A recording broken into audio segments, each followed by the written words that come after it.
Beleza, então. Então, vamos lá. Bom, agora que a gente vai fazer todo o final do livro 1, a gente só viu cinemática, agora vamos fazer toda a dinâmica, a estática, a hidrostática e a hidrodinâmica, e daí fecha tudo. Primeiro, as leis de Newton. Inércia é a tendência, lembrem-se que inércia é uma tendência, essa é a palavra-chave da inércia, vão preenchendo aí. Então, inércia é a tendência do corpo em manter o equilíbrio. Vejam que aqui eu só deixei um espaço, né? Então o jeito aqui era botar a palavra equilíbrio. Se nenhuma força agir sobre ele. Só que, claro, não adianta nada saber esse conceito se não entender o que é equilíbrio. Tá, inércia é a tendência de manter o equilíbrio. Quando que um sistema está em equilíbrio? O sistema está em equilíbrio quando ele está em repouso ou em MRU. Então, a inércia só funciona se a velocidade for zero ou se tu tiver em movimento retilíneo uniforme. Se lembre. Força resultante igual a massa vezes aceleração. Aqui não tem muito o que fazer, né? Quem não se lembra dessa fórmula meio que vai ter que abandonar. E peso é massa vezes gravidade. A toda ação corresponde a uma reação de mesma intensidade. Cuidem que aqui tem vários sinônimos para intensidade. Essa intensidade pode ser mesmo módulo e pode ser mesma magnitude, mesma direção.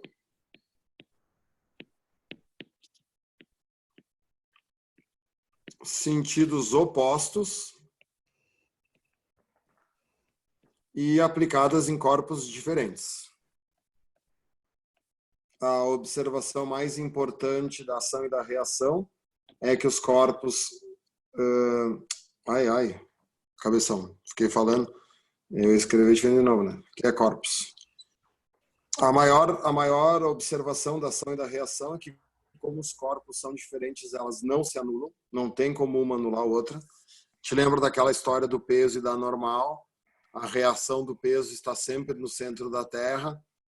A normal é a reação da força de compressão. Às vezes ela tem o mesmo módulo do peso, às vezes não, depende. E aí a gente chega no atrito. É impossível uma prova do Enem, uma prova da URG sem alguma coisa, não pedindo nada sobre atrito. Direto para o que interessa. Tem dois atritos, o estático e o cinético. Cuida com a palavra estático. Estático não quer dizer repouso. O atrito estático ocorre quando entre as superfícies inexiste deslizamento. Mas pode ter movimento. O atrito tem que ser estático quando as duas superfícies não deslizam, mas elas podem estar se movimentando, que é o caso de uma roda girando, deslizamento, que é o caso de uma roda girando ou de uma pessoa caminhando.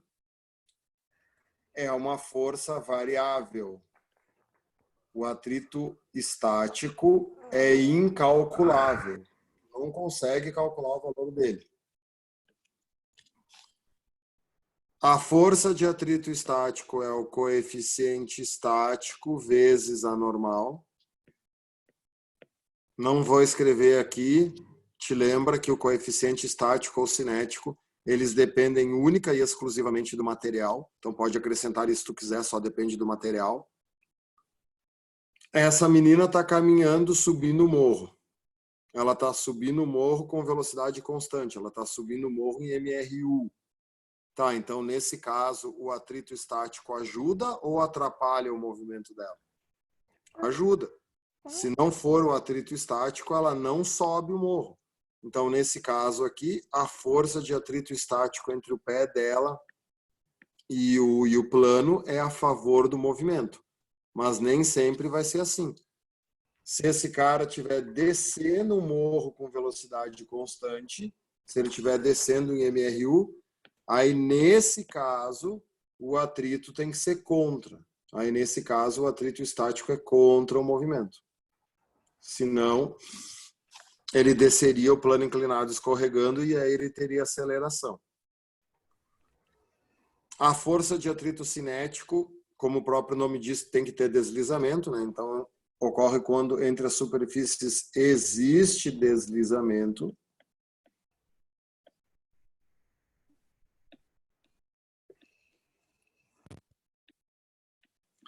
A força de atrito cinético é uma força constante, o valor dela é sempre o mesmo. Então, depois que tu calcula o atrito cinético, o atrito de deslizamento, ele não vai mudar o valor. A força de atrito cinético é o μ cinético vezes a normal. E a relação entre os coeficientes diz que o coeficiente estático deve ser maior que o coeficiente cinético. Só lembre-se que esse coeficiente estático, ele calcula o valor máximo da força de atrito estático, que é chamado de força de atrito de destaque. Aonde que a gente tem que notar, aonde que a gente tem que ver se a pessoa sabe atrito ou não? No gráfico. Então, vamos lá. É o gráfico que vai determinar como é que está o conhecimento da pessoa sobre atrito. O que a linha vermelha representa? A linha vermelha, né? Primeiro, vamos só determinar o que é o gráfico, né? Não tem como estudar sem saber isso.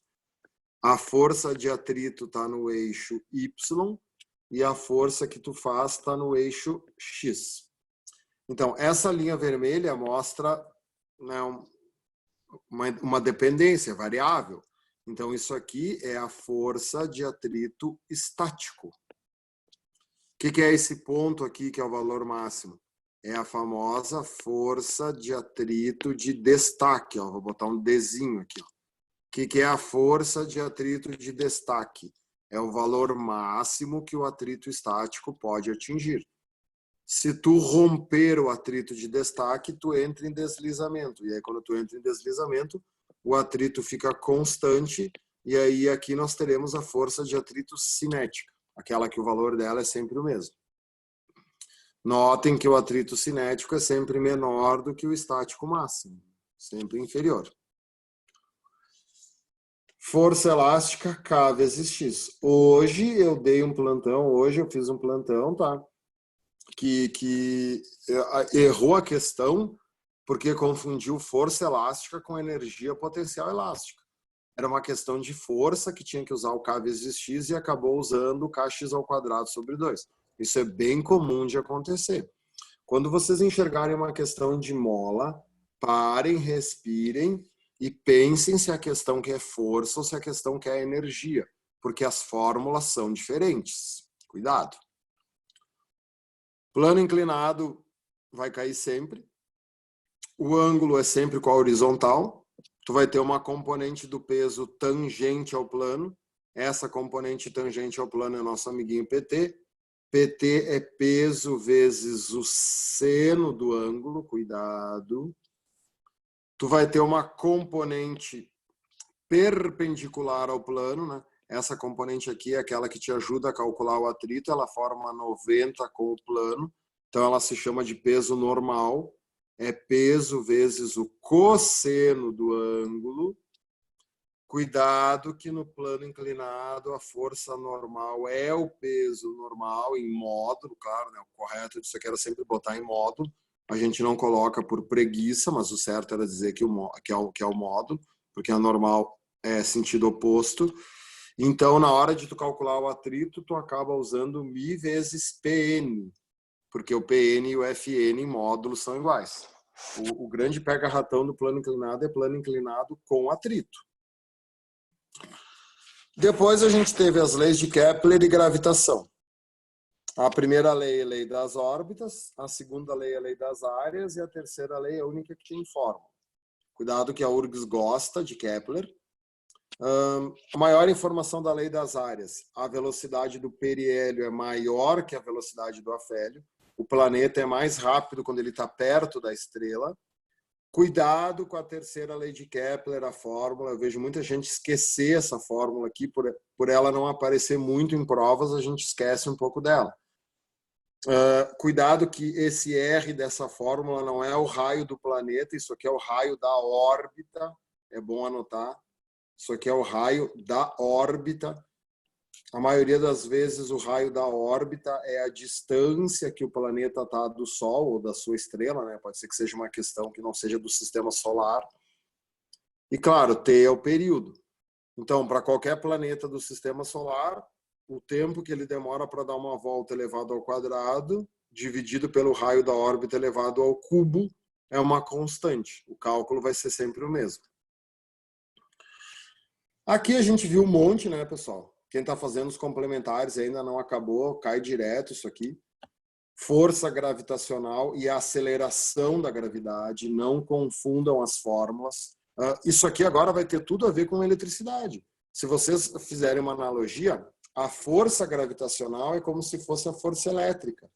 Ela depende de duas massas, assim como a força elétrica depende de duas cargas. E a gravidade, ela depende só de uma massa. Então, é como se fosse o campo elétrico, que só depende de uma carga. A unidade da força é newtons. Então, aqui tu está calculando a força entre dois corpos. E a unidade da gravidade, ou do campo gravitacional, é metro por segundo ao quadrado. Apesar das fórmulas serem bem parecidas, elas trabalham com grandezas diferentes. Força centrípeta, a força do movimento circular, massa vezes velocidade ao quadrado sobre o raio da curva. Cuidado que no movimento circular a força resultante é uma força centrípeta. Então, no movimento circular, a gente não tem força resultante zero. Qual é o único movimento que a força resultante é zero? O MRU. E aí teve aquela parte das forças, né, dos casos das forças do movimento circular. Eu não vou revisar todos aqui, né? Lá no livro eu fiz corpo em órbita, fiz o pêndulo, fiz o carro em curva e o globo da morte. Aqui nós vamos ver o carro em curva e o globo da morte. Qual é o maior pega-ratão do carro em curva? Eles sempre vão pedir quem é que consegue fazer curva mais rápido, o mais leve ou o mais pesado. A gente sabe que a massa não influencia na velocidade da curva. Porque quando o carro faz a curva, a força centrípeta é a força de atrito. Aí eu botei aqui logo. O que é força centrípeta? Massa vezes velocidade ao quadrado sobre o raio da curva. O que é força de atrito?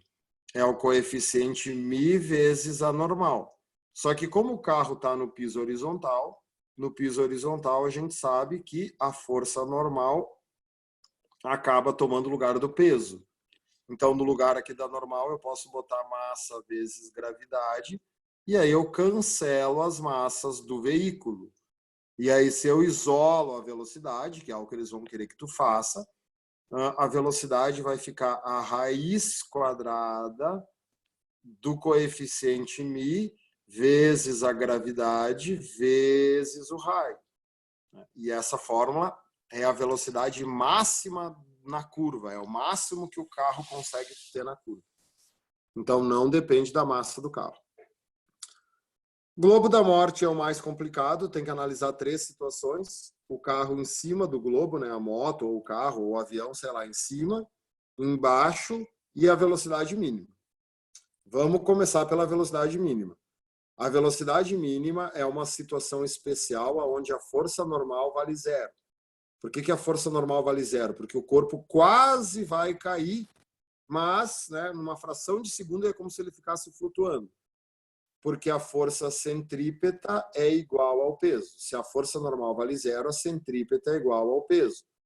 E aí tu vai fazer m vezes v ao quadrado sobre o raio da curva, igual ao peso, que é m vezes g. O que vai acontecer com as massas? Cancela. Por isso que na entrada da montanha-russa não tem balança. Então, a velocidade mínima possível numa curva de cabeça para baixo é a raiz quadrada de R sobre G. Essa aqui é aquela que eu falei para vocês que é a única que valia a pena decorar, de tanto que aparece. Quem fez os temas, quem está fazendo os complementares, viu quantas vezes essa fórmula aparece. Analisar a parte de cima e a parte de baixo do globo, o truque é tentar não decorar, é pensar na lógica. Claro que aqui eu vou desenhar como se fosse uma circunferência, mas seria uma moto, um carrinho de montanha-russa. Quais são as forças que atuam sempre? O peso e a normal. E embaixo, o peso tem que ser menor do que a normal. A normal tem que ser superior ao peso, para poder ter uma resultante que aponta para o centro. Então, na parte de baixo, a centrípeta, que é a resultante, é a normal menos o peso. Por isso que na parte de baixo de um globo, gurizada, a normal é muito forte. Por isso que o globo ele tem que ser feito de um metal bem resistente aqui na parte de baixo, porque senão a moto quebra o globo quando chega aqui embaixo. Né? Se tu isolar normal nessa fórmula, o peso passa para o outro lado somando, porque é isso que eles vão pedir para te calcular, tá? Eles sempre perguntam a normal. Então aqui na parte de baixo a normal seria a centrípeta mais o peso. Por isso que embaixo tu tem muita normal. E em cima não, em cima a normal vai ser pequenininha. Tanto é que na velocidade mínima a normal vale 0. Então aqui o peso vai continuar para baixo, claro, né? Não tem como o peso ser para cima, só que a normal vai ajudar o peso. E a normal, né? Não sei se ela vai ser maior ou menor que o peso, ela até pode, a velocidade pode ser tão grande que a normal seja maior que o peso, mas ela nunca vai ser tão grande quanto na parte de baixo. Então aqui a força centrípeta vai ser a soma das duas. Vai ser a normal mais o peso, porque as duas se ajudam. Por isso que na velocidade mínima a centrípeta é igual ao peso, né? O que acontece na velocidade mínima? A normal vale 0. Então, me acompanha ali, ó. Se aqui a normal valer 0, a centrípeta e o peso vão ser iguais. Essa aula de forças no movimento circular, ela é meio complicada. É bom dar uma revisada. Bom, vou limpar. E aí nós chegamos na parte mais importante do livro 1, que é a aula de trabalho, potência e energia. Essa aula é que nem Ricksona, nunca te abandona. Tem que estar sempre voltando, revisando. Isso aqui, trabalho, potência e energia, tem provas do Enem que tem 4, 5 questões sobre isso numa mesma edição. Trabalho é a medida das transformações de energia. Esse conceito aqui vai nos acompanhar por toda a física. Então, o trabalho, ele existe quando a energia é transformada. E aí tu vai calcular o trabalho de uma força. E aí começa a festa. Quantos tipos de força existem? 4. Força constante, força variável, força conservativa, força dissipativa. Se a força for constante, o trabalho é foda vezes o cosseno do ângulo. O ângulo tem que ser sempre formado entre o vetor e a horizontal. Cuidado que eles adoram dar o ângulo com a vertical, com a horizontal. Porque, na realidade, quem realiza trabalho é a componente da força no eixo X. Então, quem realiza trabalho é essa componente aqui, ó, chamada de Fx. E o Fx é força vezes o cosseno, se o ângulo tiver com a horizontal. Se a força for variável, o único jeito de calcular o trabalho é pela área do gráfico. Não adianta querer usar fórmula que não vai dar certo. Então, se ela for variável, o trabalho é a área.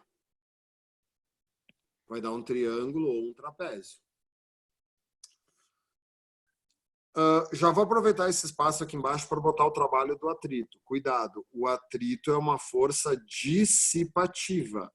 Então, o trabalho da força de atrito é a força de atrito vezes a distância, vezes o D maiúsculo. É a única situação que o trabalho se interessa pela distância. O peso é uma força conservativa, então ele não se interessa pela distância, ao contrário do atrito. Por isso que o trabalho do peso é só peso vezes altura. Se tu tiver a primeira situação onde o corpo cai na vertical e tu tiver a segunda situação onde ele vai fazer um deslocamento no plano inclinado, não interessa. Aqui o peso puxa para baixo. Se tu tiver a mesma altura e o mesmo peso, os trabalhos vão ser iguais.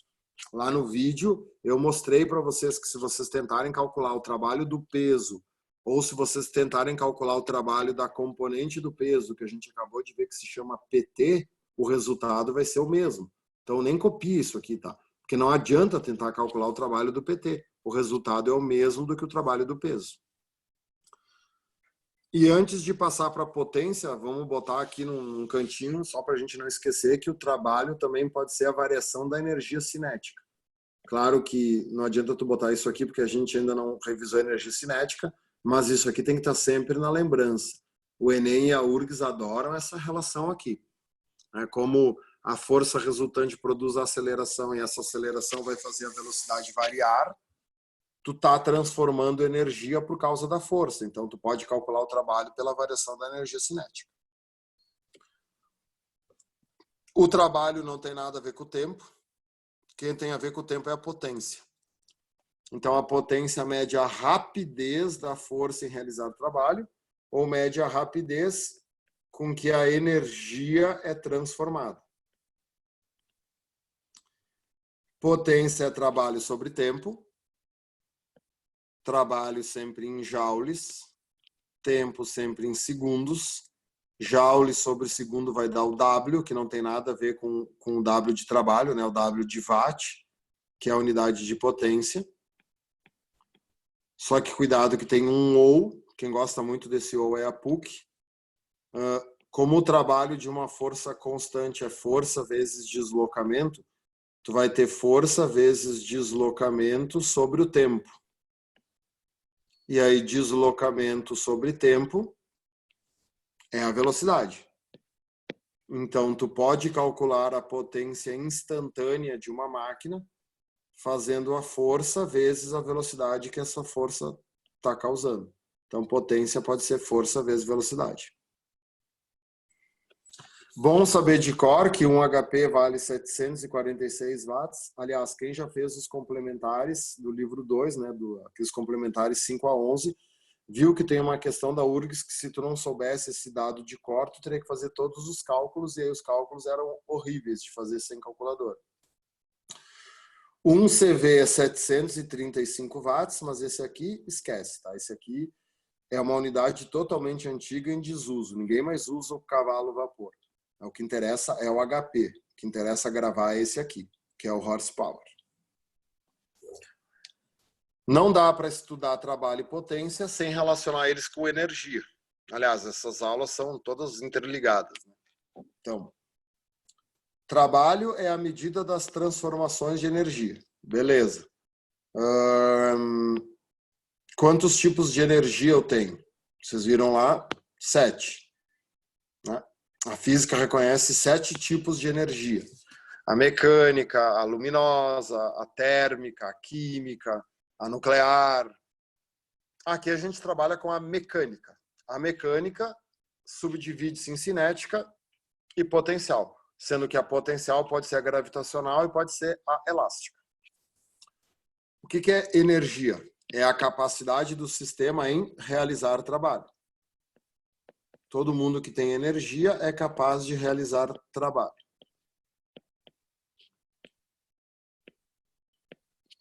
Energia potencial gravitacional, massa vezes gravidade vezes altura. Energia potencial elástica, K vezes x ao quadrado sobre 2. Energia cinética, massa vezes velocidade ao quadrado sobre 2. Aqui é impossível não saber essas 3 de cor. A energia mecânica é o somatório da cinética com a potencial. O que é a energia mecânica? A energia mecânica é a energia total do sistema. Essa potencial aqui, ela pode ser a potencial gravitacional ou a potencial elástica. Tem questões onde eles são muito criativos e aí essa energia acaba sendo todas, né? Acaba sendo a potencial gravitacional, a potencial elástica e a cinética. Existem situações que o corpo tem as 3 energias. É raro de aparecer, mas existe. Beleza? E aí a gente tem que analisar os sistemas conservativos e os sistemas dissipativos, né? O que acontece no sistema conservativo? Tu mantém a energia mecânica constante. Então, a energia mecânica se conserva. Como é que pode um somatório se manter? Quando uma aumenta, a outra diminui. Apenas forças conservativas atuam, são as que transformam a energia cinética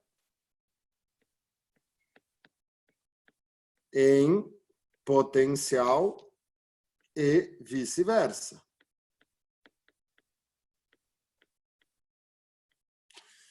As mais familiares, olha como a gente viu isso aula passada. O peso, a elétrica. Já assistiram a aula dessa semana de potencial? Quando eu explico o trabalho da força elétrica, eu mostrei lá para vocês que a força elétrica não depende, né, o trabalho da força elétrica não depende da distância, porque a força elétrica é uma força conservativa. Quais são as conservativas mais familiares? O peso, a elétrica e a elástica. Tem que saber isso de cor, gurizada. Isso ajuda muito a resolver questões complexas. Seu trabalho independe da trajetória. Só depende do deslocamento. Notem como a eletricidade é parecido com mecânica. Por isso que a mecânica é a espinha dorsal da física. Não adianta o cara tentar estudar física se o cara não sabe mecânica. Não vai para frente, não tem jeito. Sistema dissipativo é o do dia a dia, porque no dia a dia sempre vai ter atrito. Então, no sistema dissipativo, a energia mecânica inicial é maior do que a final. Quer dizer, num sistema dissipativo existe perda de energia mecânica. Porque as forças dissipativas, como a sonora ou a térmica, elas transformam energia mecânica em outra modalidade de energia não mecânica, como a sonora e a térmica. Então, nós temos o atrito, temos a resistência do ar. O trabalho dessas forças depende da trajetória. Vamos botar aqui de novo. Por isso que o trabalho da força de atrito é a força de atrito vezes a distância. Isso é muito, muito, muito importante. O atrito, ele se interessa pelo caminho percorrido. A força elétrica, ela não se interessa pelo caminho percorrido, porque a força elétrica é uma força conservativa. Então, notem como essa aula é fundamental para a sequência do que a gente vai ver. E aí vem a parte da dinâmica impulsiva, as colisões, as explosões. Impulso, força vezes tempo. É a força vezes o tempo que a força fica agindo no sistema.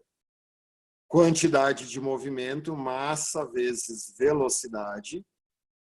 E o impulso também pode ser igual à variação na quantidade de movimento. Então, a gente abre essa fórmula. Eu prefiro usar ela, né, usando o ΔV fechado. Eu acho mais fácil. Então, o impulso é a massa vezes a variação da velocidade. Eu prefiro deixar esse ΔV fechado quando eu faço os exercícios. Porque daí eu tenho que cuidar aquele esquema, né? Quando inverte o sentido, te lembra? Quando inverte o sentido, a variação da velocidade é a soma. Isso é meio confuso. Que nem trabalho. Se a força for variável, tu não pode usar a fórmula. A fórmula só serve para a força constante. Se a força for variável, vai ter que fazer o gráfico, só que antes era força por distância, agora é força por tempo. Agora é Newton e segundo. Antes, lá no trabalho, era Newton e metro. Então, aqui a área vai ser o impulso.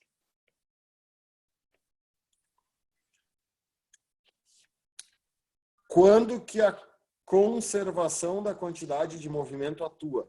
Na ausência de forças externas. Eu vejo muita gente colocar aqui na ausência de forças dissipativas. Nada a ver. É muito comum a gente confundir a conservação da quantidade de movimento com a conservação de energia mecânica. Aqui não pode ter força externa, gente. Só podem atuar as forças internas, isto é, as forças do próprio sistema. Basicamente é colisões e explosões, tá? Tu vai usar esse princípio em colisões ou em explosões, só. Colisões vai cair pra caramba, tem dois tipos, a elástica e a inelástica. Na elástica, né, não vamos fazer bolinhas, vamos fazer bloquinho. tu tem o bloquinho A andando com uma velocidade VA. Na frente dele, tu tem o bloquinho B andando com uma velocidade VB. O problema sempre é o bloquinho B, tá?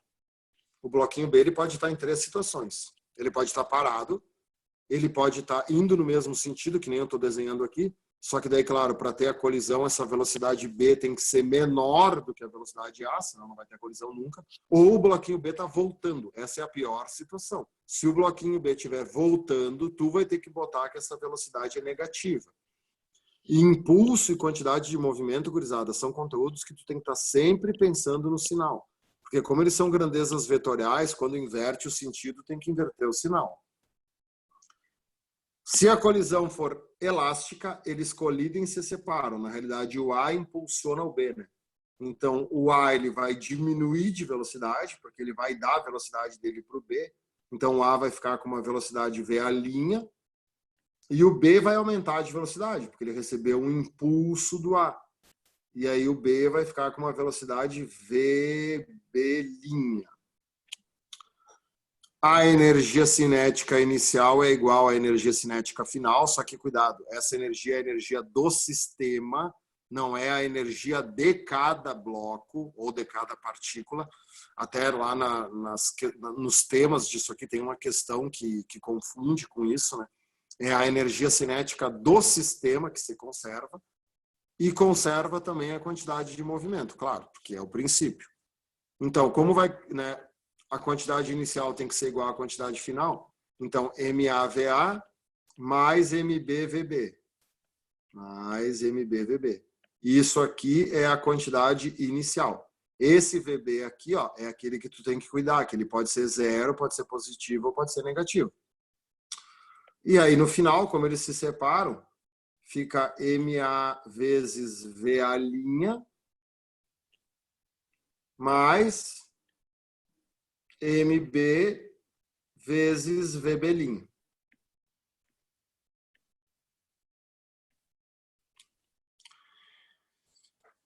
Se for uma colisão inelástica, eu até, se vocês olharem para os exercícios, a inelástica acaba caindo mais que a elástica. Na inelástica, o início não muda nada. O início é igual. Tu vai ter o bloquinho A com uma velocidade VA andando contra o bloquinho B com uma velocidade VB.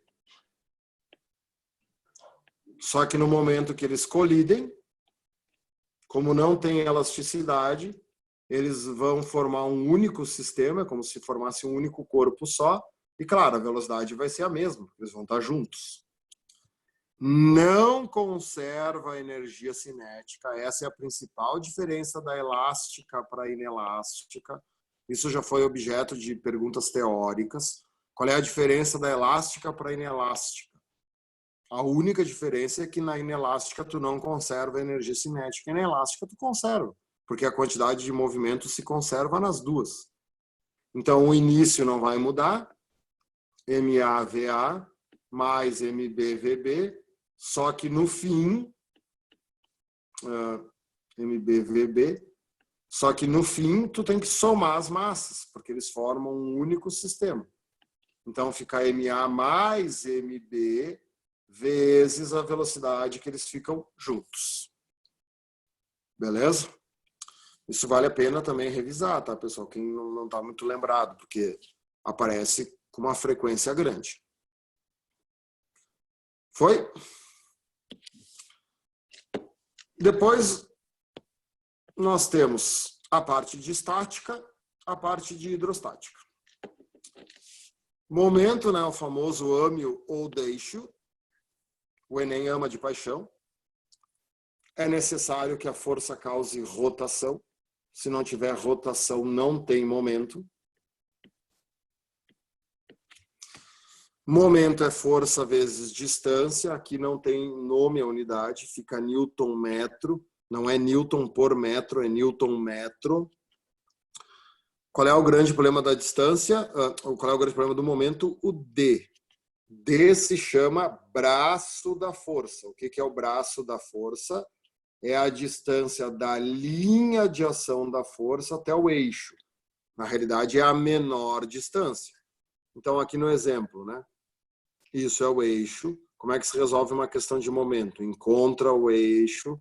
Se a força não for perpendicular ao eixo, que é esse caso aqui, a força está diagonal, eu tenho que alongar a força, né, em tudo, né? Como é que se chama isso aqui? Isso aqui se chama linha de ação da força.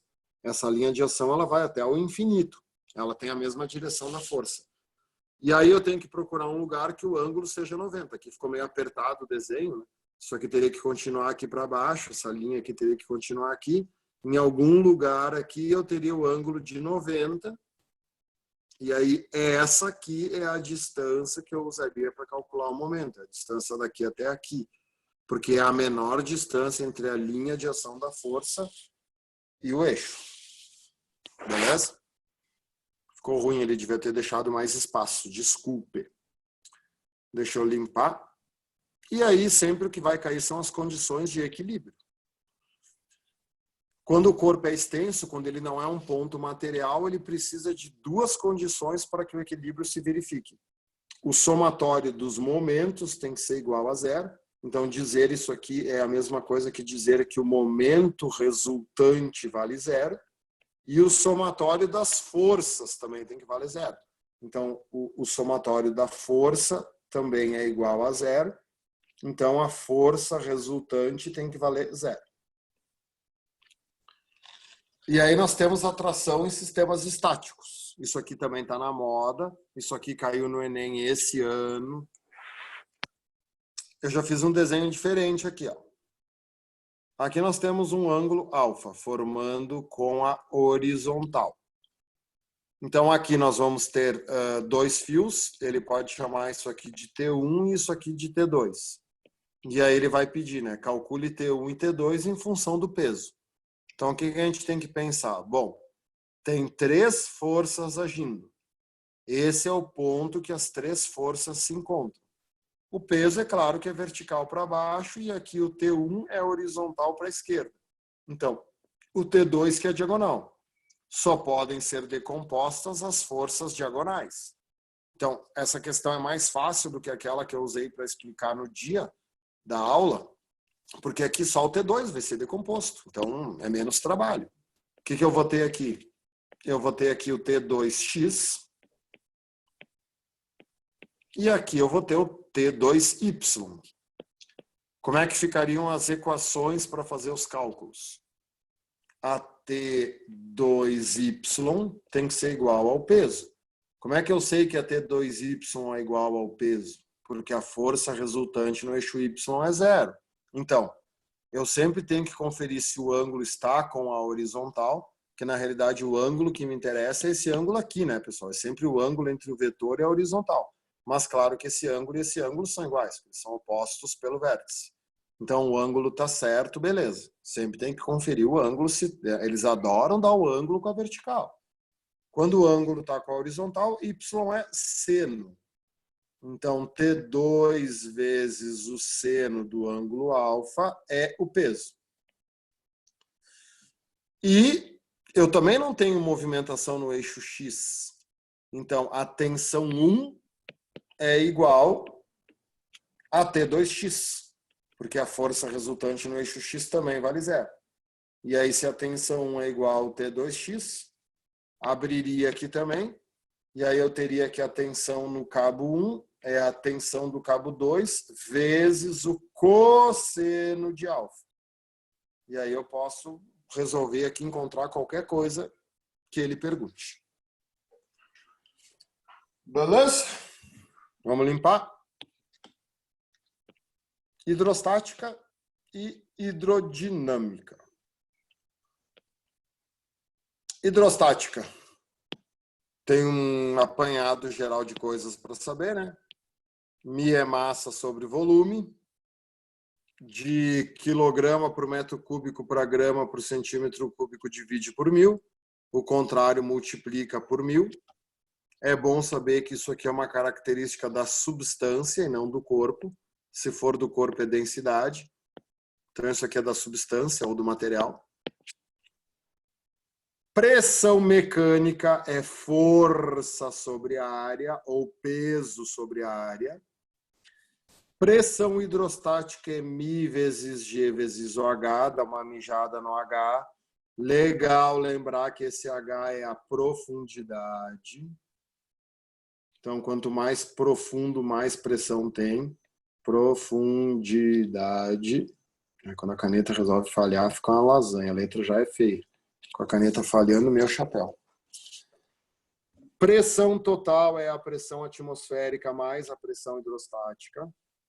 Bom lembrar que na água, e somente na água, cada 10 metros que tu desce equivale aproximadamente a 1 atm. Então, a gente faz um monte de questões de cabeça nisso aqui, né? 10 metros equivale a 1 atmosfera. Saber que a pressão ao nível do mar vale 1 atm, ou 76 centímetros de mercúrio, ou 100 mil newtons por metro quadrado. Esse valor é bom decorar, afinal de contas, tu mora na Terra. Vasos comunicantes tem que cuidar que tem 2 tipos. O que muda o primeiro tipo aqui? Os 2 lados abertos. Então, o que tu tem? Tu tem a entrada da pressão atmosférica entrando dos 2 lados. Se a pressão atmosférica entra dos 2 lados, eu não preciso utilizar ela porque uma anula a outra.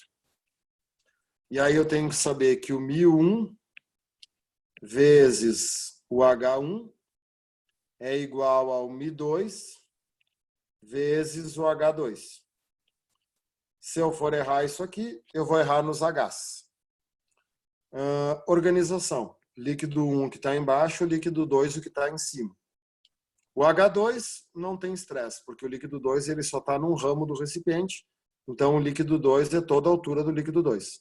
Só que o líquido 1, como ele está dos 2 lados, eu tenho que planificar para o outro lado, e eu só posso usar como sendo H1 aquilo que tem acima no outro lado, né? Por causa da lei de Steve.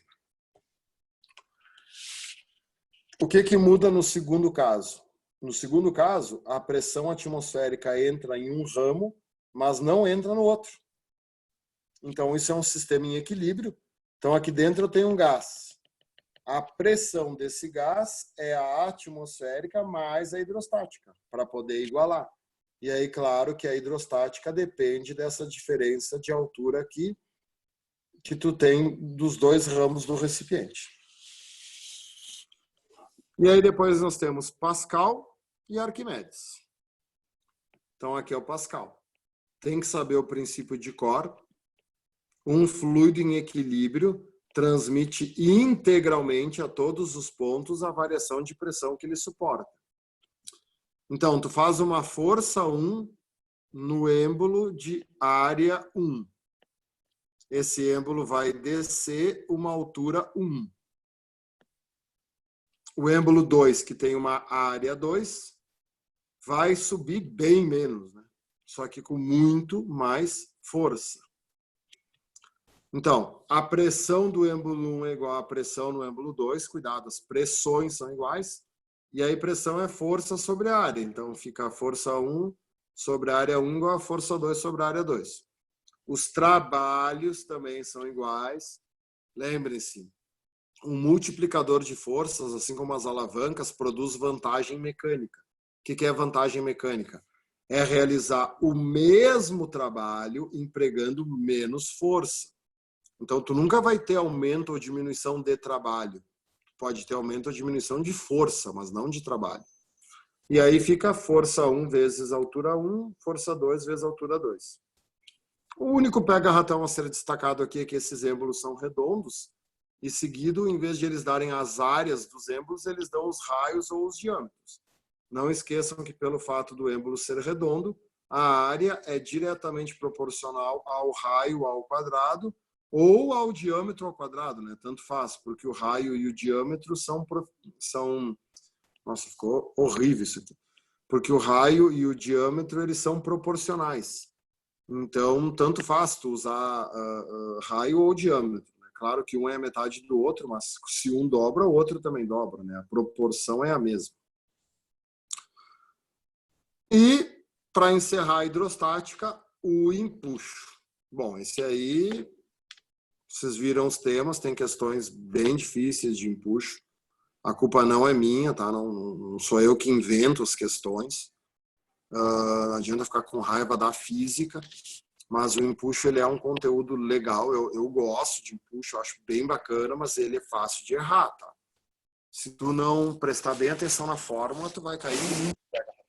O empuxo é um dos conteúdos que mais pega ratão tu consegue fazer. O que é empuxo? Empuxo é a densidade do líquido vezes o volume imerso vezes a gravidade. Essa é a maneira mais simples de decorar a fórmula. Lembre-se que volume imerso é a mesma coisa que volume de líquido deslocado.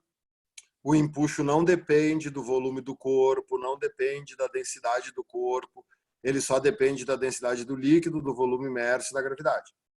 Quando tu for usar essa fórmula, tu quer que o resultado seja em newtons. Para o resultado ser em newtons, as grandezas têm que estar no SI. O maior pega-ratão é a densidade do líquido. A gente adora dizer que a densidade da água é 1. 1 não é o SI. O certo é botar 1000 nessa fórmula. Respondi um monte de dúvidas quando teve essa aula de empuxo, de gente errando só porque errava as unidades. Cuidado.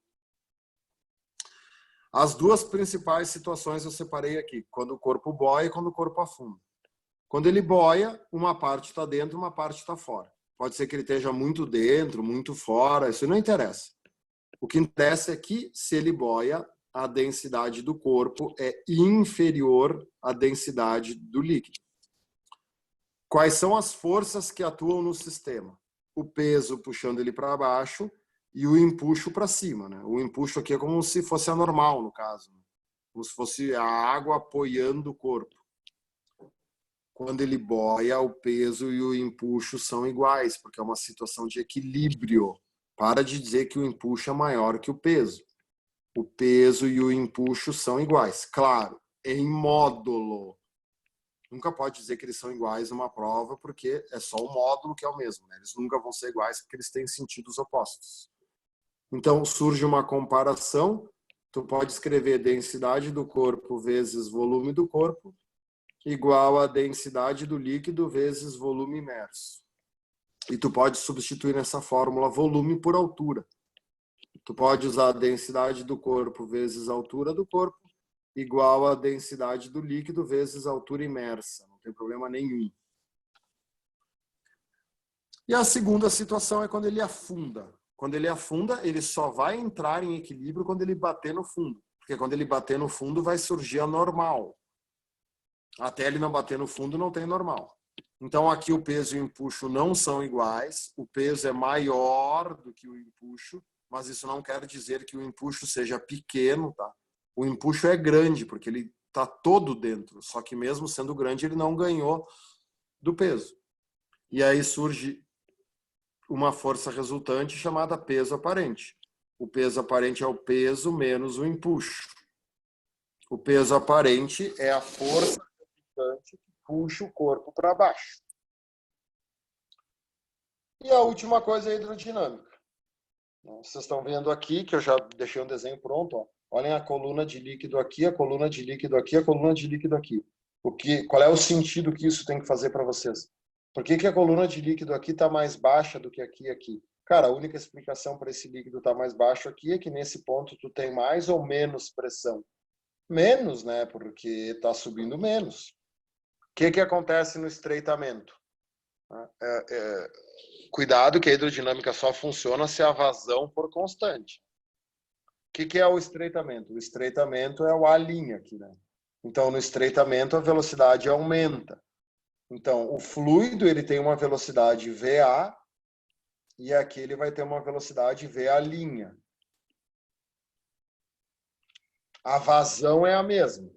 A base da hidrodinâmica é que a vazão do A tem que ser igual à vazão do A'. A quantidade de líquido que passa é a mesma. Então, no estreitamento, ele aumenta de velocidade para manter a vazão.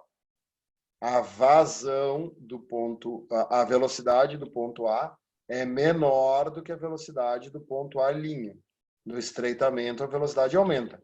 Só que quando a velocidade aumenta, a pressão diminui. Muita gente acha que é o contrário, que quando a velocidade aumenta, a pressão aumenta. Não. A pressão do ponto A é maior que a pressão do A'. Por isso que nesse ponto aqui o líquido subiu menos, porque aqui tem menos pressão, no estreitamento tem menos pressão. Beleza, gurizada? Essa é a revisão de mecânica. Vimos toda a revisão do livro 1. Se puxem, bom estudo. Vamos lá, revisar é viver.